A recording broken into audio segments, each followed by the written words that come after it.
राज्य में बढ़िलाणी bird flu भय डेलांगरे स्पष्ट है बर्ड फ्लू नमूना परीक्षार आसिला positive report H5N1 avian influenza virus positive डेलांगर बड़ांकुला गाँ भाइरस एपिसेंटर 1 किलोमीटर मध्य हेब किलिंग केन्द्र 10 किलोमीटर मध्य नजर रखा संक्रमित स्थान 10 किलोमीटर मध्य कुकुड़ा दुकान बंद रहिबो।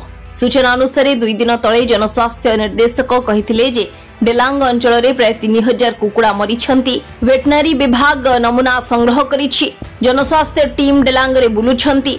जो फार्म रे जे काम करुथिले सेमानको घर को जाई ठंडा ज्वर सर्वे करबा को निर्देश दिया जायथिला। प्रति वर्ष बर्ड फ्लू चिन्हट परे अनेक कुकुड़ा चाषी फार्म खाली हो जाइछि। तेबे लक्ष लक्ष टंका ऋण करी कुकुड़ा चाष करिथिबा चाषी बैंक ऋण पैठ करबा कष्टकर हो पड़िछि।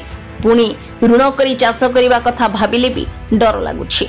विशेषकर पुरी जिलार पिपिली सत्यवादी निमापड़ा और डेलांग को डेउछि बर्ड फ्लू संक्रमण फल आरआरटी टीम पक्षरु हजार हजार कुकुड़ा को मारी खाल करी पोती दिया जाउछि। एथिसह फार्म स्थल रे ब्लीचिंग पकाई सैनिटाइज करा जाउछि।